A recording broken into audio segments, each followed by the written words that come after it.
Muy buenas tardes. Vamos a empezar. Muchísimas gracias por venir. Hoy es un día heroico porque el tiempo no acompañaba mucho, pero bueno, yo creo que el esfuerzo va a merecer la pena. Tenemos con nosotros a Phil Camino, a Filipín, que bueno, pues ya era hora, ¿no? Que después de haber traído aquí a tanta gente que tú nos has recomendado y que además les has ayudado en su propio recorrido, pues que estuvieras tú aquí, pues me encanta, me parece que es estupendo. Y en un libro, además, de estas características, que no sabes que nosotros no hacemos novela, que es por lo que no has estado antes, pero un libro que ya es más humanista, aunque sea intimista, pues yo creo que encajaba estupendamente en esto que hacemos aquí. Y además para mí es un reto, que te confieso, porque otros libros pues hay una teoría, hay unas ideas. Aquí por supuesto hay ideas, pero que son tuyas y muy subjetivas y muy personales.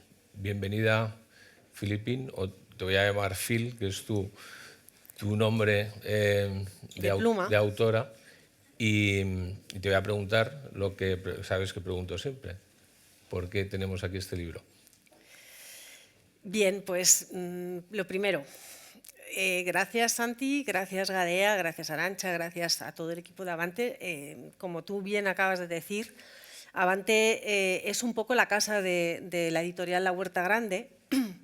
Desde el principio, desde que sacamos el primer ejemplar, el número 1 de la colección de ensayo de la editorial, Santi puso esta casa a disposición de mi editorial y me dijo: una colección de ensayo y en lengua española, traigamos aquí a los autores. Hemos hecho ciclos con ellos, hemos hecho presentaciones, algunos están por aquí.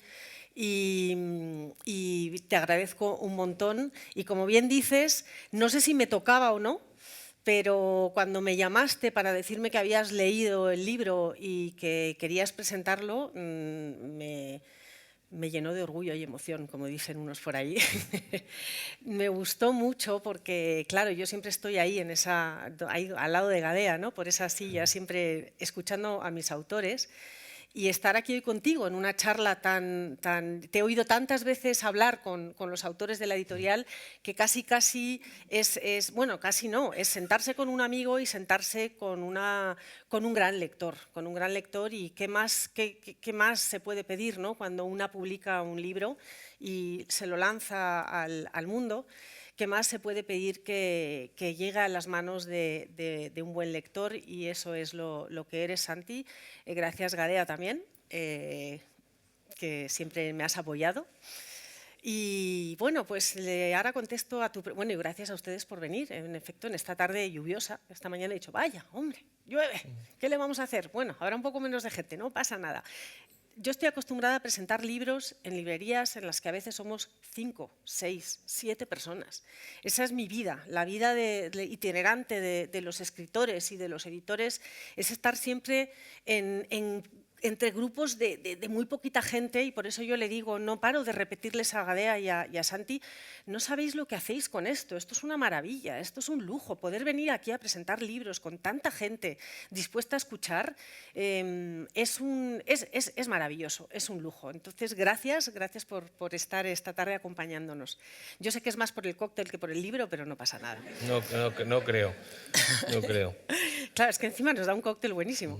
Bien, pues El cielo abierto es un libro que yo he escrito después de uno del que debo hablar antes de hablar del cielo abierto.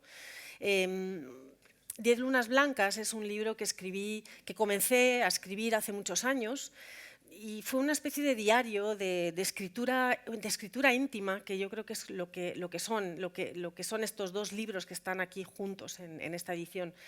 Es escritura íntima, yo no sé cómo decirlo, testimonial, pero digamos que quizá de donde nace es de esa especie como de maestro que yo tengo, que es Montaigne, cuando acomete esa obra increíble, ¿no? Que son sus ensayos, y él dice: yo soy la propia materia de mi escritura, ¿no? Entonces, bueno, pues yo soy, claro, como él, no soy Montaigne, claro, obviamente, ni además lo pretendo, ni además tengo ni siquiera ese mismo, el estilo que tiene Montaigne, es otra cosa. Pero sí que esa enseñanza que él hace, ¿no? De soy la propia materia de mi escritura, es lo más parecido a lo que yo hago en este libro, porque aunque los novelistas o cuando escribimos novela, evidentemente siempre de alguna manera estamos en las historias que contamos o detrás de un modo u otro, también es verdad que tenemos esa como separación, ¿no? En la que también tenemos que desaparecer, porque yo soy muy flobertiana y eso es dificilísimo. Es cómo escribo una novela para que la novela tenga su propia vida y yo como autora esté ahí dirigiendo el teatro ese de marionetas, pero yo tengo que desaparecer. Y es muy difícil, porque claro, uno está trabajando ahí con y tiene ganas de decirle algo al lector, ¿no? Lo puedes compensar escribiendo un libro como este, que estás todo el tiempo. Claro, entonces esto es otra escritura en la que yo, digamos, como que me tiro al barro, con las consecuencias, sí que, bueno, luego lo hablamos, iba a decir sí que me censuro. A mí esas cosas de no te has sí que me censuro. Pero bueno, me tiro al barro, cuento cómo veo la vida a través de la única persona que la puede ver y contar al mismo tiempo, que en mi caso soy yo, porque yo no puedo meterme en las vidas o en las cabezas de nadie, ¿no? Entonces, es eso, es cómo veo lo que sucede, cómo veo lo que ocurre y cómo lo llevo al terreno de mi existencia. Te voy a repreguntar un poco, porque además, como se ha visto, Filipina habla fenomenal. O sea, además de... Esa experiencia de los años de estar hablando. O sea, hay dos libros en ese libro. Hay un primer libro que tú escribes hace más tiempo, explicas que es en tu década de los 40, que se titula 10 lunas blancas, que además entiendo que parte de una experiencia bueno, que te provoca escribir ese libro y de hecho comentaste con Joaquín en algún momento, lo pones en el libro, que ya no escribirías más, ¿no? Y de repente vuelves a escribir. A mí te diré que me interesa mucho más El cielo abierto ahora mismo que 10 lunas blancas, que también tiene mucho interés, pero esa es la Filipino, la Phil, de hace 15 años, ¿no? Yo creo que el testimonio de ahora, pues probablemente mi propuesta era hablar mucho más hoy del cielo abierto que del otro libro, porque en todo caso el otro libro está incrustado como claro. No puede ser de otra manera, en este, ¿no?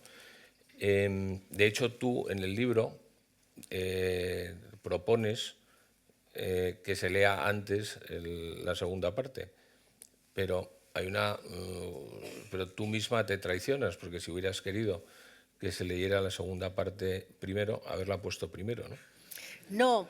No, porque ese es un juego que hago. Lo coloco al final porque también es verdad, a ver, que hay una cosa que se llama mercado y novedad.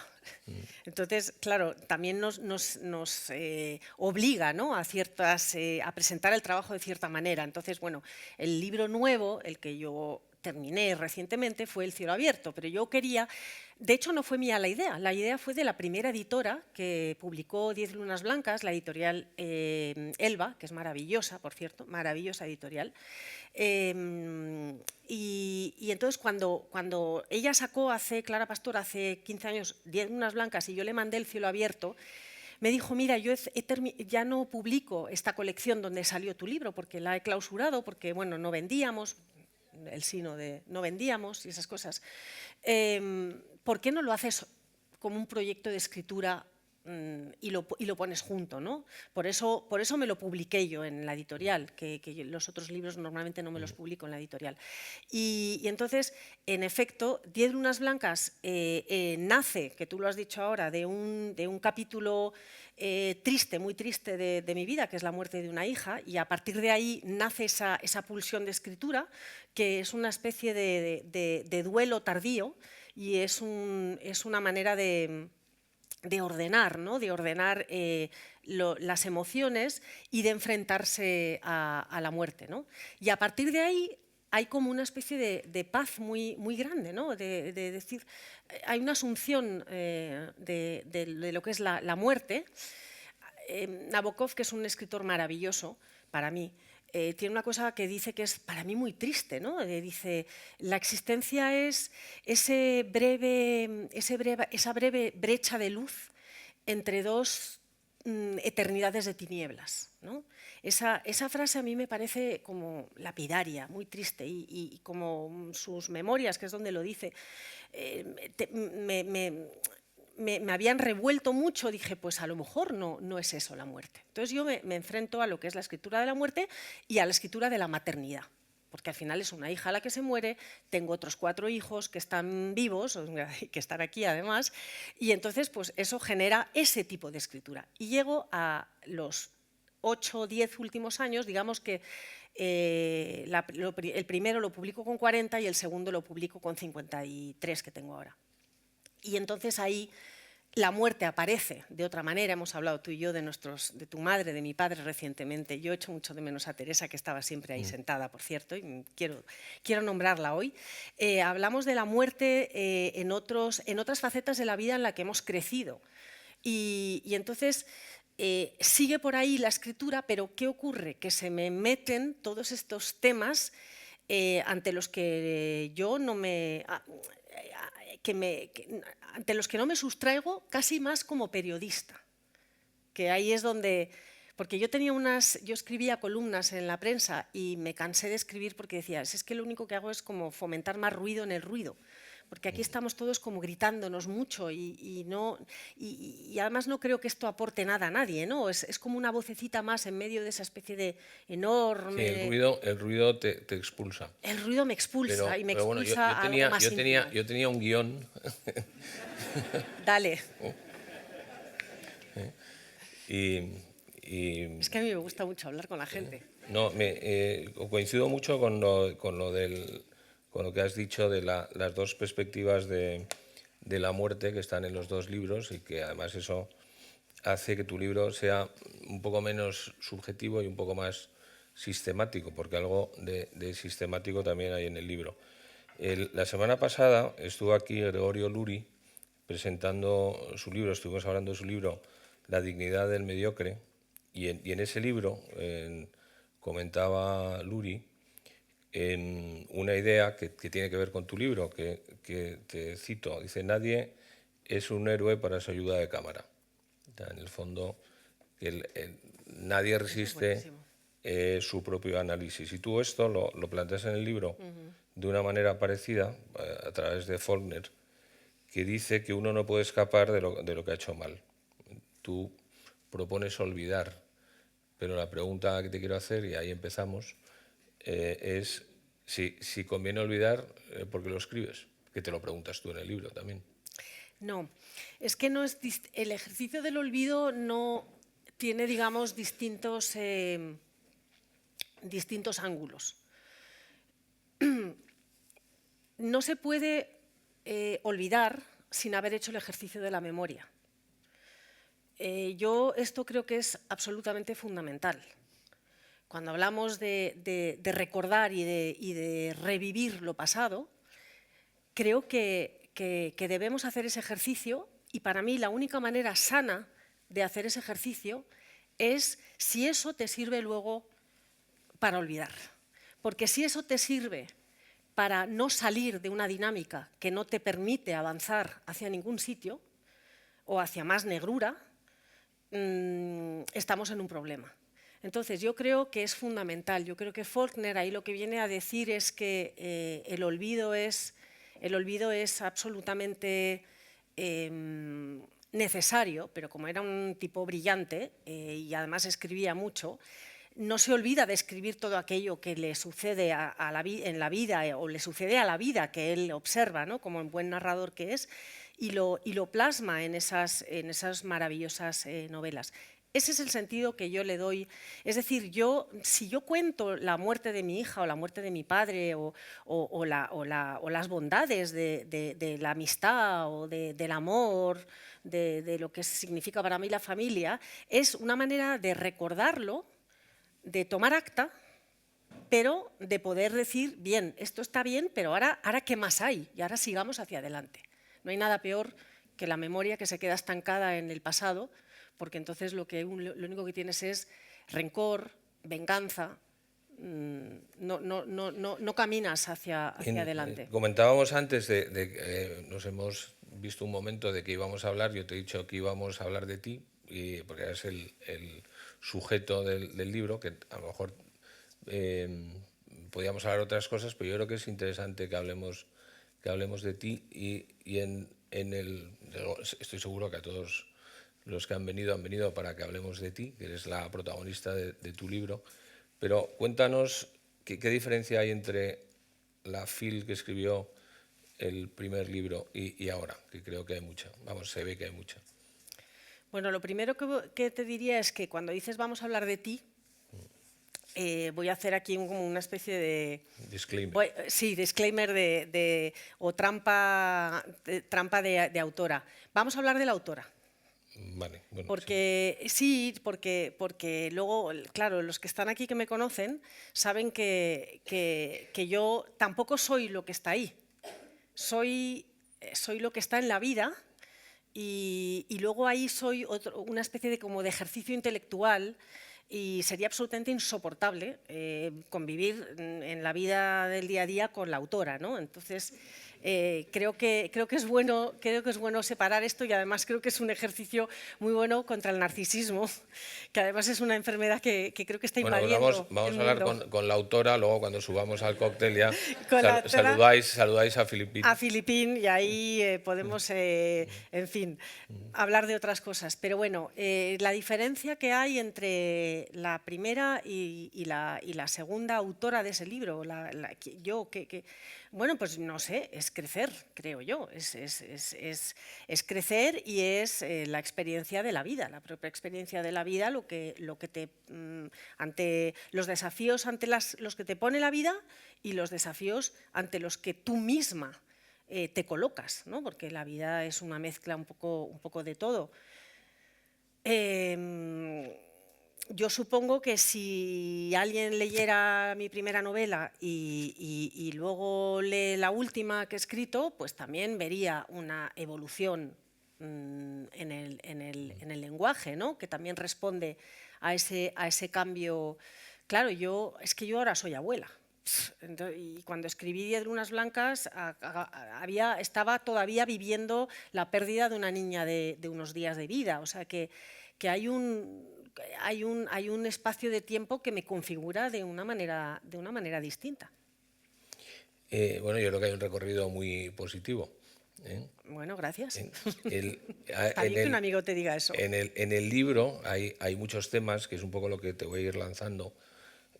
Algunos son parte de ese ruido que explicabas antes y donde entiendo que cada vez quieras entrar menos, pero hay algunos temas que se repiten y vuelven a aparecer, que entiendo que son las cosas que de verdad te interesan o te preocupan, o de todo lo que te interese y te preocupe, lo que quieres compartir en este libro. Y hay un tema fundamental que está en la identidad de Phil, en el ser mujer y ser madre, que es una cosa que se repite. Vamos a hablar de ser mujer. Así. Aquí, bueno, si quieres... Vamos a hablar de ser mujer. Cuéntame, Santi, ¿qué es ser mujer? Bueno, tú lo cuentas en el libro. Sí. Yo no tengo ni idea de lo que es ser mujer. He hecho esfuerzos, pero he leído mucho. Me lo creo. Pero o sea, no me rindo, pero no consigo llegar al... Soy un absoluto admirador de las mujeres, no me parece otro nivel. Pues mira, quiero recordar porque no vuelvo a leer nunca los libros, una vez que los publico, salvo 10 lunas blancas, que se lo he leído varias veces, por razones mías propias, ¿no? Pero creo hay una pieza. Ser mujer para mí es mi biografía. Es que ¿cómo puedo yo explicar lo que es ser mujer para otra mujer? hablo yo de la mujeridad, ¿no? Que nadie me venga a contar a mí cuál es mi mujeridad, eso digo yo, creo. Porque nos hemos puesto en una especie de búsqueda de definición en la que había que definir mujer para salir de unos comportamientos heredados muy equivocados y muy erróneos que habían metido a la mujer en una especie como de cajón apartado. Claro, la gente dice, no, es que esto del feminismo, qué tontería, porque las mujeres nunca… Bueno, en fin, mi madre es francesa, vino a vivir a España en el año 68 y para abrir una cuenta, que ella era la que tenía dinero y mi padre no tenía ni un duro, tuvo que ir mi padre a autorizarle y a firmar la cuenta. Sí, esta señora tiene derecho a abrir su cuenta con su dinero y lo autorizo yo. En fin, pues sí, claro que ha habido un… Pero no hablo tanto de esa evolución social de lo que significa ser mujer, como ese sentimiento, ¿no? que podamos tener cada mujer de ser mujer. Tu propia experiencia. Claro, entonces cuando otra mujer se pone la bandera de mujer y me habla como a todas las mujeres a la vez, a mí me cuesta mucho. A mí me cuesta mucho. Yo en eso soy como Ortega, ¿no? Huyo enseguida de las grandes interpretaciones que me engloban y me meten en un saco. Yo soy una mujer que tengo que hacer el ejercicio, quizá todas las mujeres y los hombres que están aquí, cada uno en su propia biografía, y me encanta porque en Avante tenéis la palabra biografía puesta en, que me lo empollé antes de venir, en su propia biografía, ¿no? ¿Qué es ser para ti, ser mujer, ¿no? Para mí, yo lo digo, era ser hermana de tres chicos y enfrentarme a cosas que no eran las que me interpelaban. Y entonces había una diferencia, y no porque mis padres, yo no recuerdo que mis padres me dijeran esto es así porque es así. Evidentemente me regalaban una muñeca y a ellos un Lego. Pero a mí la muñeca durante un tiempo no le hacía ni caso o le hacía caso, pero luego me gustaban los Legos de mis hermanos. Es decir, que yo he vivido con tres hombres desde pequeña y sé bien lo que es la vida con los hombres. Y hablo de la danza, ¿no? Y yo iba a clase de ballet y yo veía a los niños bailaban y las niñas bailábamos de otra manera y nos vestíamos de otra manera, y a mí me gustaba Picheskaya y yo forraba mi esta con las fotos de ella y me gustaba mucho Nureyev, pero yo no forraba las carpetas. Yo estaba enamorada completamente de las mujeres, ¿no? Me enamoré de los hombres más tarde, pero yo estaba enamorada de las mujeres porque yo tenía ese sentimiento de que quería ser como ellas. Quería ser eso. Tenía un prototipo que eran esas mujeres, Rita Hayworth, la otra, bueno, eran mujeres. Esa es mi evolución. Y luego, claro, la maternidad, pues eso es un bofetón, porque claro, la maternidad no sé, te aporta, no sé si es madre, mujer, madre, no sé qué es, pero es muy primitivo. Eso es lo que pones en el libro. O sea, todo menos médica y madre. O sea, mujer y madre, fenomenal. Médica y madre no. Hemos hablado de la muerte antes. Bueno, te has metido en la muerte, no me has dejado prepararlo. Porque yo creo que es también otra de las líneas, desde luego, de los dos libros bueno, pues es un hecho que la muerte para muchos filósofos es casi el punto de partida de la filosofía. La semana pasada con Luri también hablábamos de eso porque habló mucho de Heidegger. ¿Tú la muerte la incorporas como parte de tu experiencia o como también algo que has estudiado por lo mucho que has leído? ¿O se dan las dos cosas? Pues creo que las dos cosas. La muerte siempre me ha intrigado, pero en el buen sentido.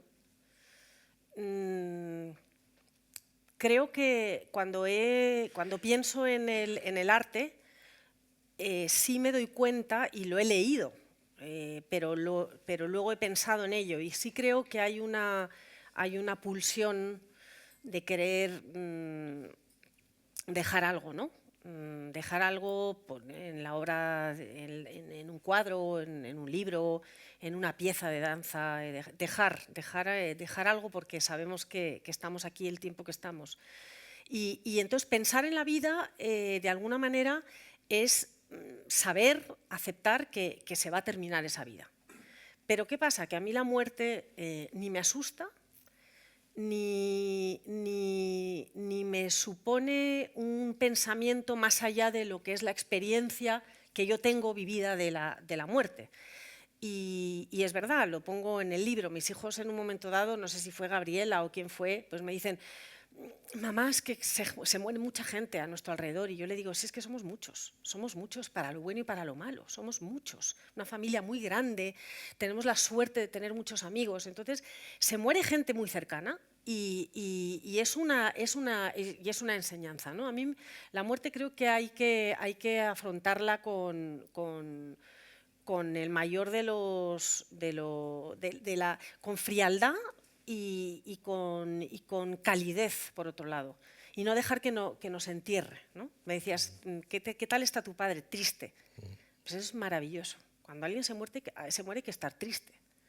Eso es lo que corresponde, ¿no? Es la emoción que le corresponde. Es muy interesante porque en la parte que hablas de la muerte, y yo creo que es una idea para el libro, para el futuro del libro, que no sé si lo debes incorporar en el libro, ponerlo en un blog o dárselo a los que de verdad te compren el libro. Pero tú en el libro vas haciendo una relación de probablemente escritores, que has leído mucho, en los que te estás apoyando en estos temas y los vas citando. Y lógicamente pues en La muerte citas Inconsolable de Javier Gomá, que es buenísimo, pero por eso me acordaba del tema, pero hay muchos. A lo mejor deberías hacer, y es un poco la idea comercial, una especie de bibliografía de las cosas que has leído y que muchas de ellas están ahí, ¿no? Ahora que no me oyen mis autores, soy malísima en lo comercial. Sí, no, bueno, es que claro, hay tantas ideas de proyectos de libros o de... Bueno, pero esto sería una lista, dices tú. Este mismo libro dejas una lista. Ya. Bueno, ¿y por qué no lo lee la gente y que se haga su sí, propia pero lista? es que claro, sabes que estamos lo lean, que subrayen como hago yo, que destrozo ¿no? los libros y que extraigan de ahí los libros que quieran leer. Porque Pues una de las razones para comprar el libro es que hay una lista muy interesante que hay que encontrar, hay que buscar repartida por los distintos capítulos de cosas muy interesantes de leer. Otra idea a la que le dedicas un rato es que no es la muerte, pero es otra situación que tú titulas Las batas blancas, que es, bueno, sí. Explícalo tú, porque lo vas a explicar mejor. Las batas blancas. Bueno, vamos a ver, es un tema sobre el que es un tema muy serio, el de la salud mental, ¿no? Que está además ahora puesto es candente, es un tema que preocupa y nos debe de preocupar a todos, por supuesto. Pero quizá aquí, a lo mejor bueno, yo tengo amigos que han leído el libro, no estoy nada de acuerdo. Bueno, claro, yo tampoco estoy de acuerdo con todos los autores a los que leo y hay que seguir leyéndolos, porque si solo leemos a gente con la que estamos de acuerdo, no nos enriquecemos nada, ¿no? Pero este es un tema sobre el que yo tengo una cierta mirada, nada más, y es verdad que ahora mismo pues no es una mirada que sea, digamos, muy vendible, porque va un poco en contra de lo que creo que estamos haciendo. La salud mental, yo creo que hay que diferenciar, no soy experta en nada de temas de medicina, ni de salud mental, ni nada. Simplemente leo, escucho y observo y tengo, repito, mi vida y los acontecimientos y las personas que me rodean, ¿no? Pero sí tenemos tendencia quizá exagerada, a hablar tanto de esto de salud mental que me da miedo. Simplemente levanto un poquito suspendo el juicio y digo, cuidado con hablar tanto de salud mental a los jóvenes, porque muchas veces la propia vida venía con estas incomodidades y simplemente son pasos que debemos resolver, como digo, con los amigos, con la familia. Si no le ponemos el nombre al problema, a lo mejor superamos el problema. Yo creo que hay que poner el nombre a los problemas. Lo que pasa es que siempre existe el riesgo a ver, si tu padre te llama tonto desde que eres pequeño, o tu madre, el niño se va a hacer tonto. Hay Bueno, altas a lo mejor se probabilidades. viene arriba, a lo mejor. Bueno, o se viene arriba, que eso sería maravilloso. Tienes que hablar con Tomás Pollán. No sé quién es Tomás Tomás Pollán Pollán. es un genio absoluto que ha estado aquí alguna vez Ah, sí. y que cuenta una historia sobre autoestima y dice bueno, pues que había una chica en un sitio que le llevaron y que tenía que tratarla muy bien porque tenía la autoestima muy baja. Dice, esto de la autoestima debe ser como un nivel, ¿no? Como la gasolina, ¿no? Que va subiendo y bajando. Dice, a mí mi madre me lo resolvió de pequeño, o sea, es un genio absoluto, sabe de todo. Y me cogió a los 10 años y me dijo, mira, Tomás, hijo, eres tonto, ¿qué vamos a hacer? Te voy a querer igual que el resto de tus hermanos, pero son mucho más listos que tú. Y eso me dejó la autoestima, me la arregló para siempre. Nunca más he tenido un problema de autoestima. Por eso digo que hay metodologías. Hay y metodologías, lo cual viene a reforzar mi teoría. En efecto, hay 1000 metodologías. Pero sí digo, si repetimos tanto que el problema es la salud mental, y sobre todo con las redes sociales y el bombardeo de información, siempre me asusta un poco pensar que haya gente que vaya a confundir un desamor, un mal momento laboral, profesional, con una amistad que se rompe. Es que una amistad que se rompe es parte de la vida. Un corazón que no se rompe es un corazón que no ha vivido. Es importante entenderlo. Y entonces, esto no es... creo que hay que ser un poco aséptico, ¿no? Esto no es que tengas un problema, esto es que tu jefe te ha despedido. Entonces, creo que es bueno saber, y muchas veces la gente que te conoce, tenemos más miedo a la gente que nos conoce bien porque nos van a decir las cosas si se las preguntamos y contestan con honestidad, que a lo mejor una persona que no nos conoce, que no nos ha visto nunca, que le estamos dando una versión, un relato de nuestra vida que quizás sea falso o idílico o esté muy tergiversado y esa persona necesite, lógicamente, muchas sesiones de terapia o de lo que sea para llegar al medio. Pero me parece una buena teoría. ¿Por qué te preocupaba contar esta teoría? Me parece una buena teoría. Bueno, no, pues no, sí, bueno, a mí no sé si es buena o mala, es la que tengo, pero que quiero decir que tampoco quiero que se interprete como que yo estoy diciendo aquí que es que los terapeutas no hacen un buen trabajo, hacen un trabajo maravilloso y estupendo, pero a lo mejor siempre nosotros somos los que nos equivocamos yendo a tonto terapeuta cuando muchas veces lo podríamos solucionar con un buen amigo que te diga las cosas a la cara o con una persona de confianza. En esa lista de gente interesante que está en este libro, pues Higinio Marín, Nazaret Castellanos, Esquirol, Gomá, hay Jorge Úbeda, que está ahí también. Todos están ahí metidos. Jorge Úbeda.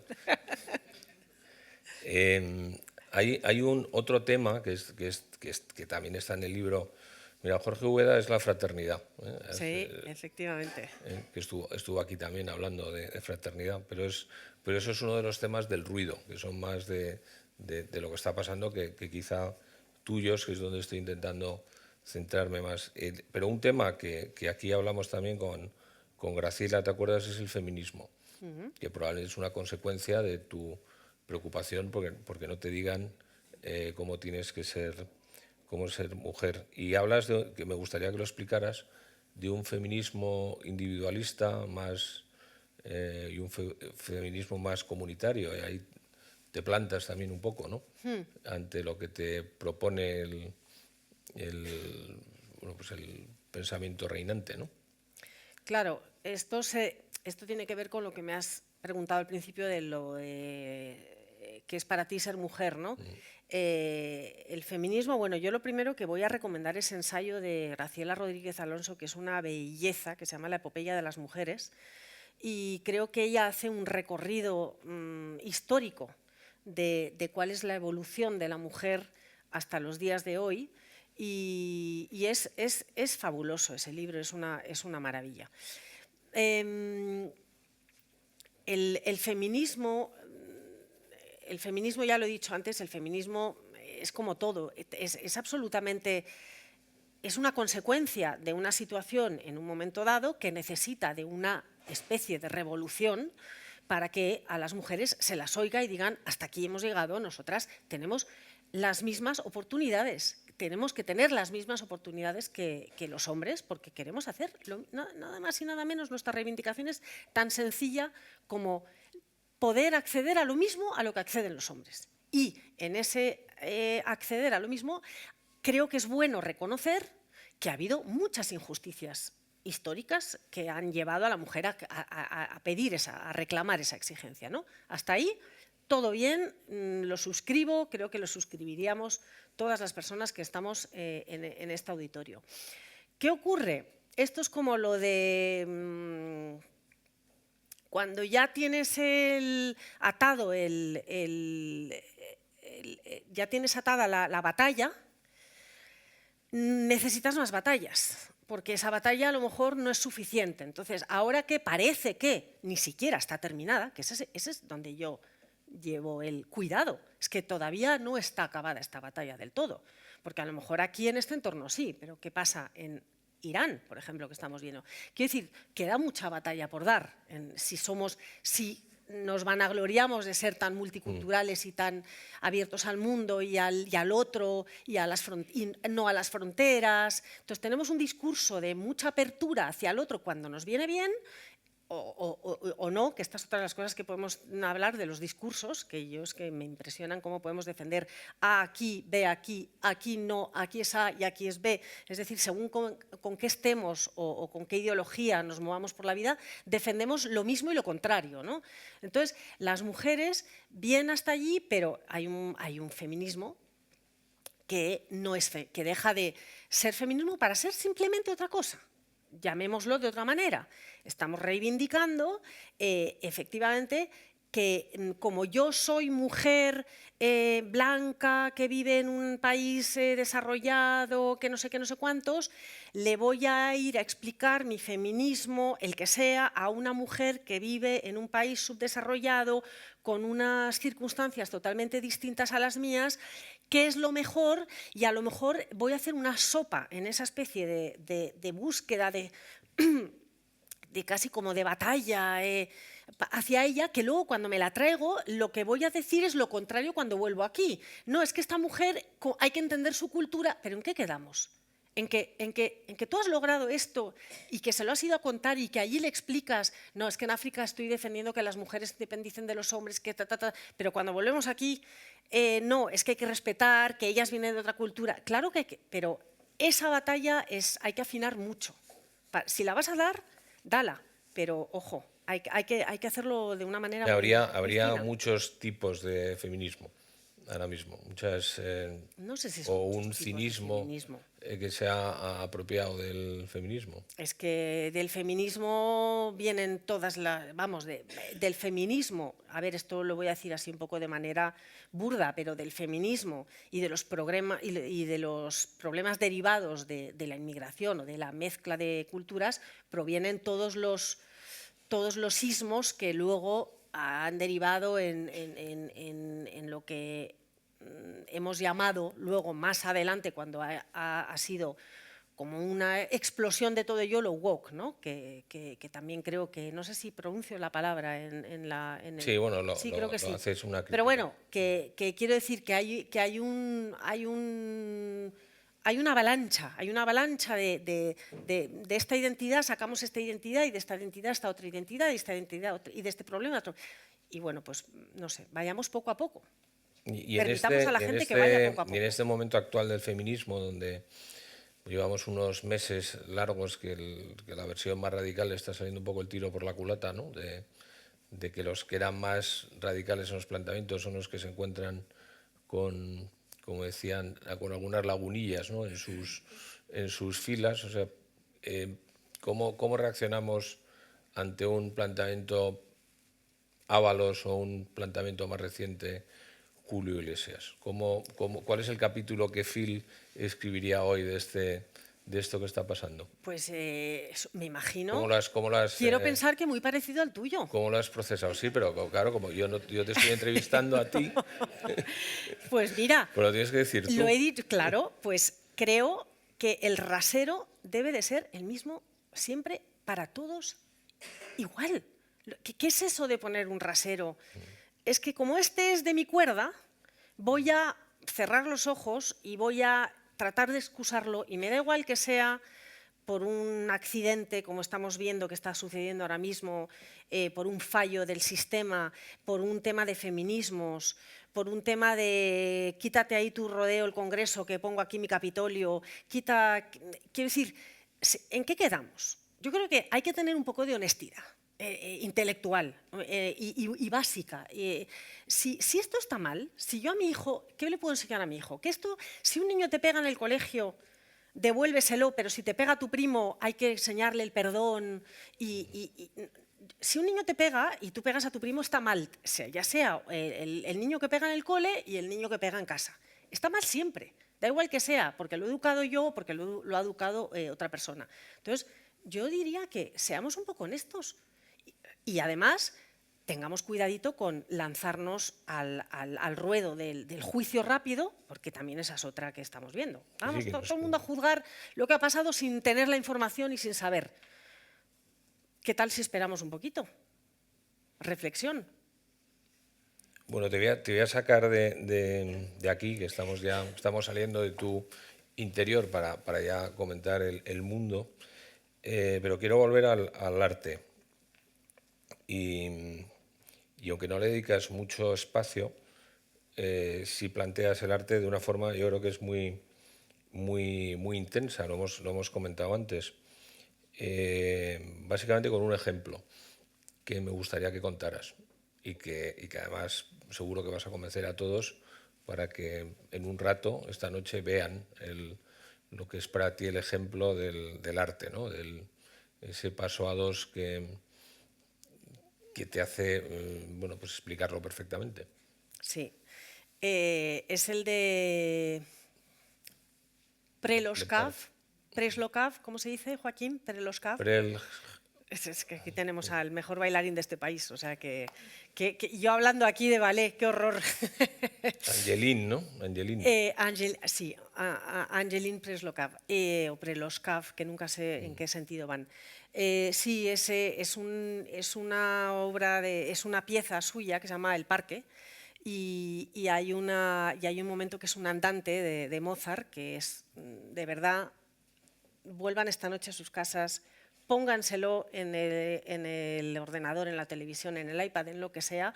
Eso es de una belleza, lo puedes testificar, has ido a verlo, y todos mis amigos que han leído el libro lo han visto, es de una belleza, se llama Le Parc, El Parque, y es una escena en la que creo que no hay otra. Yo no he visto algo tan bello para hablar de lo que es besar, el beso, ¿no? El acto de besar. Creo que también hablaba ahí de un cuadro, del cuadro de El beso en el aire, los amantes que se besan en el aire, la novia de Chagall, ¿no? De Chagall, que a mí no me gusta Chagall, pero es verdad que en ese cuadro de Chagall, o sea, la escena en la que ellos dos están bailando, me llevó a esa escena del cuadro de Chagall, ¿no? Porque es como que flotan y da igual que no pisen la escena. Cuéntanos la escena, porque lo van a ver luego esta noche, pero hoy se trata de que vean... Joaquín, la bailamos. Que vean el mundo a través de tu experiencia. La escena es una... Me estás pidiendo una cosa complicadísima, que describa con palabras una escena que no se puede describir nada más que escuchar y que ver. Lo haces en el libro. Pues que lo compren y que lo lean. Bueno, claro. Claro. Dale. Es que a los escritores se nos pide mucho. Que lo compren y que lo lean, o que no lo compren, que lo fotocopien y que lo lean. Me da igual, ya llega un momento que me da igual. Un hombre y una mujer en un escenario solos, no hay nada más que esa pieza de Mozart, y se ven, ella lo ve a él, y en ese momento sabes que va a ocurrir algo absolutamente maravilloso, porque la sensualidad con la que trata este coreógrafo ese momento y lo que reflejan esos dos bailarinas, ella con el movimiento que tiene con su cuerpo, cómo mueve su mano por todo el cuerpo y cómo se acerca a él, y ese beso que se dan en el aire, y es literal, no me lo estoy, es un beso en el aire, que es una escena dificilísima de bailar, es para verlo. Bueno, que lo vean esta noche, yo por darles un poquito más de pistas y siendo más básico. Qué maravilla un banquero hablando de estas cosas. O sea, realmente la escena lo que tiene en el fondo es lo que decían en el puente de Alcántara los romanos de hace mucho tiempo, es el triunfo del espíritu sobre la materia. Y entonces es una unión del hombre y la mujer le da un beso y le abraza por el cuello, y entonces el hombre, el bailarín, cambia la posición y entonces ella queda suspendida en el aire. En la medida que él da vueltas, pues ella flota. Me imagino que si lo hacéis muy bien, flotará. Yo lo he intentado con Joaquín, pero flotará a 45 grados. Si se hace mal, pues hay una leve flotación. Pero bueno, que está muy bien y de esta manera Phil nos dice que el arte es eso. Y probablemente sea eso, el triunfo del espíritu sobre la. Y también digo que en ese momento es cuando yo me siento mujer, viéndolos a ellos. Ella es la imagen para mí de la mujer. La mujer que tú quieres ser. No de la que quiero ser, pero de un momento en el que yo me siento totalmente unida a ella en lo que es ser mujer, ¿no? Te iba a preguntar si has intentado hacer ese paso con Joaquín, me has dicho que sí. No me lo creo. ¿Probaríais un poco, Joaquín? Es que Joaquín también es mi marido. Hay dos Joaquines en la sala, el bailarín y mi marido. No. Se llaman igual. Bueno, hay tres. Tenemos a Casasus, que también tiene una forma física espectacular. También te tenemos a ti. Hablas de la amistad, pasas a la amistad y citando a Borges, lo que dices es que la amistad no necesita frecuencia, el amor sí. Me parece una idea muy interesante, pero cuéntanosla. Sí, esto surgió porque estaba en uno de mis clubes de lectura con un amigo que lo estaba pasando muy mal con un amigo de infancia, y nos decía, y se sentía muy culpable de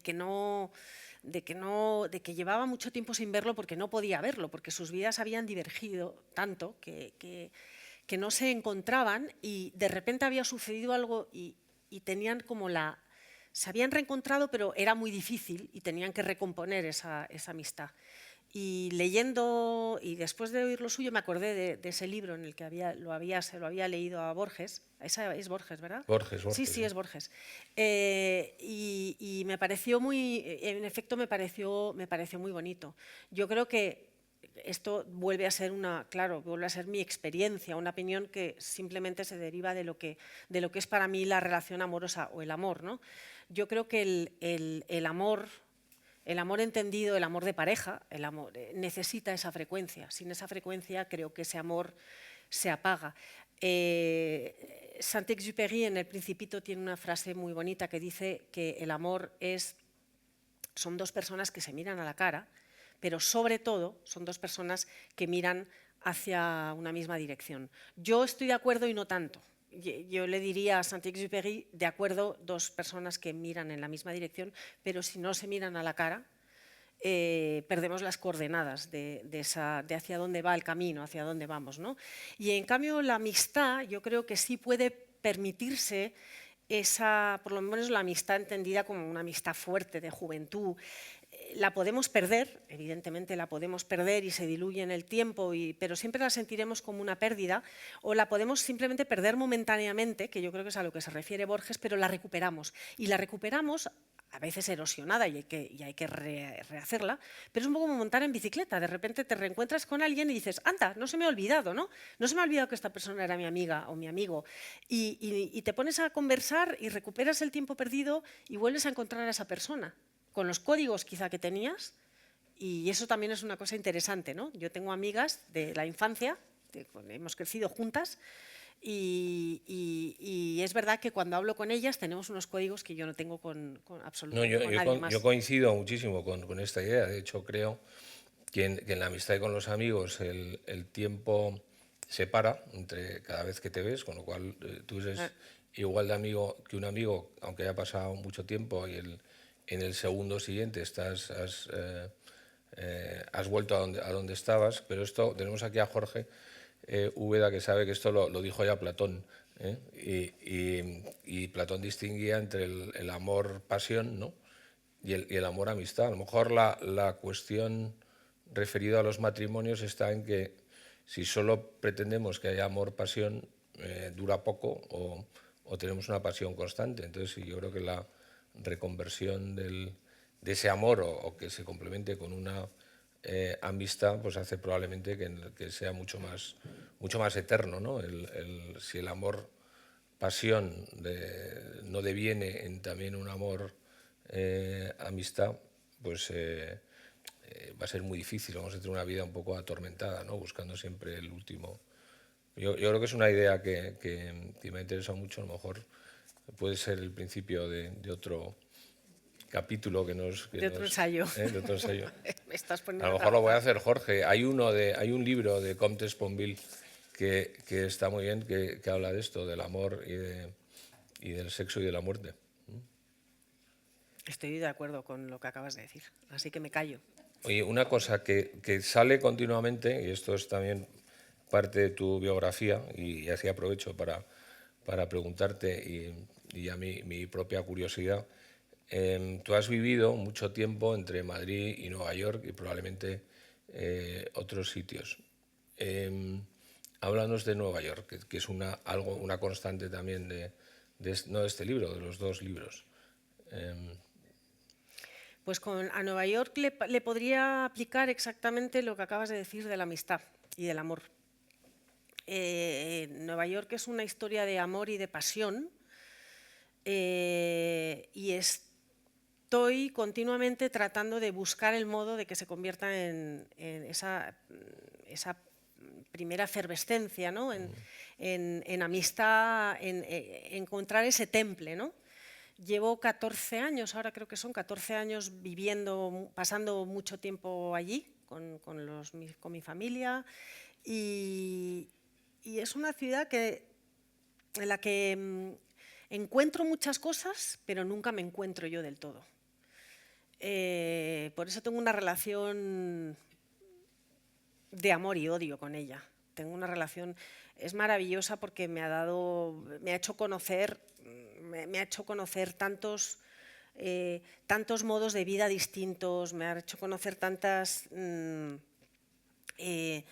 pocos amigos, porque nunca me fui con la idea de rehacer una agenda social, vamos a decir, todo lo contrario, ¿no? Es el lugar donde yo he sido más libre, porque tengo mucho tiempo para mí, para Joaquín y para mí y para los niños, pero tengo mucho tiempo para mí, y de hecho yo he escrito casi todos los últimos libros, las partes importantes, y cuando me siento a cerrar una novela y a encerrarme en el trabajo del cierre de una novela o de un libro, lo hago allí, porque no tengo esto es curioso, no tengo distracciones en Nueva York, que parece una chifladura decir esto, pero es la realidad.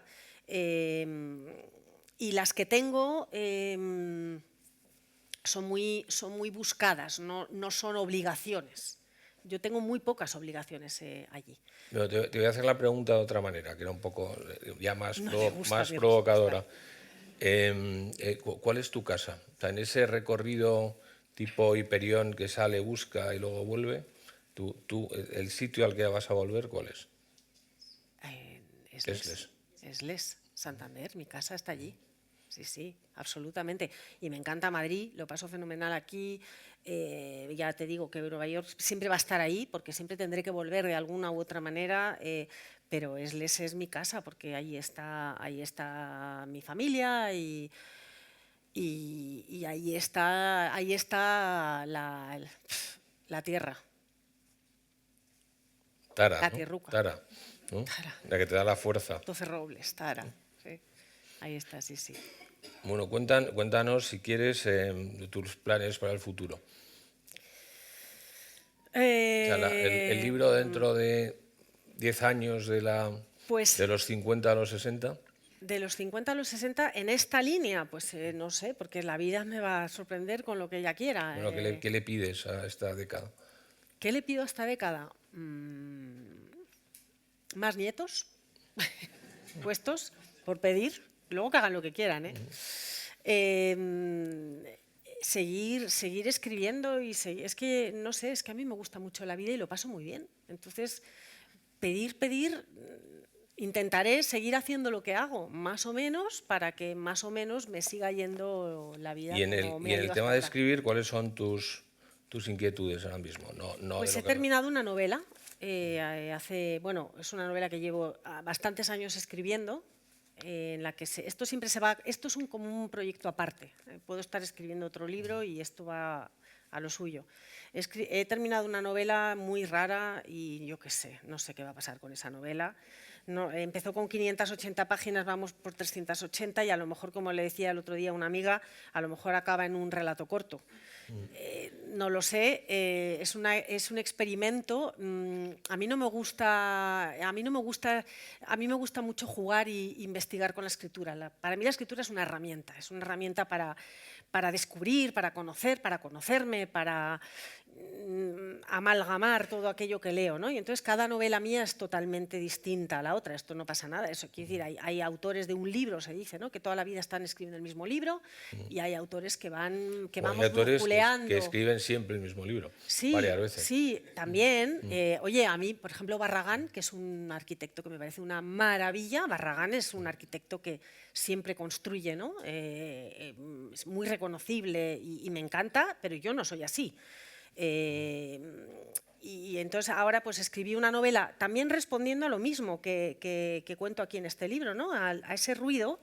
Y cuando dejé de publicar en prensa, todo aquello que me interpela, porque como soy periodista de formación, pues me encanta leer la prensa y estoy todo el día con ganas de cambiar el mundo, y no puedo.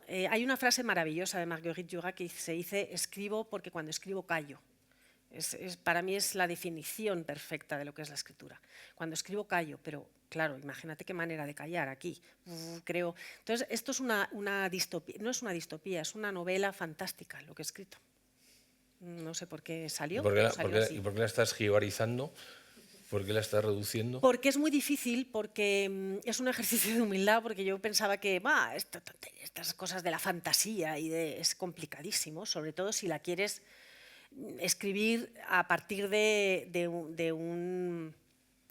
lecturas y a partir de tu apoyo filosófico, ¿no? De lo que ha sido la filosofía, que también he estudiado a mi manera y con humildad, pero sí que es importante en mi vida, ¿no? Entonces, todo eso va generando unos personajes y unas tramas que se van haciendo de alguna manera solas, que se me fueron totalmente de madre, crecieron un montón, y entonces ahora voy sacando la trama de la subtrama. He entendido por qué hay series que es la primera, la precuela, la recuela, no sé qué, porque vas dejando en el documento de trabajo un montón de subtramas que una persona que te quiere mucho y que lo lee te dice: no, has metido aquí un popurrí de cosas que tú en tu cabeza está ordenado, pero para el lector no. Y yo creo que hay que respetar mucho al lector. A mí me gusta tener al lector, aquí no, pero en las novelas sí me gusta entender que esto es un juego a dos, que la novela es mía, pero que la voy a entregar, y que mínimo la cortesía obliga a que ese lector pueda leer la novela y comprenderla, que menos, ¿no? ¿Has estado cómoda este rato? Yo he estado ¿Sí? comodísima. No sé si se me notaba o no, pero yo he estado muy cómoda. Muy bien. Pues bueno, yo creo que ha sido estupendo, me lo he pasado muy bien. Por supuesto, hay que comprar los libros, hay que comprar todos los libros de Filipín, de La Huerta Grande, pero además el que escribe ella especialmente, y leerlo. Ahí hay muchísimos hilos para tirar, hay muchísimos autores que ella ha ido eligiendo. Probablemente Phil o Filipín, no sé, es que no sé muy bien esta bipolaridad que me has planteado, pero que se va construyendo con todas estas lecturas, y yo creo que hay mucho juego que sacarle a este libro.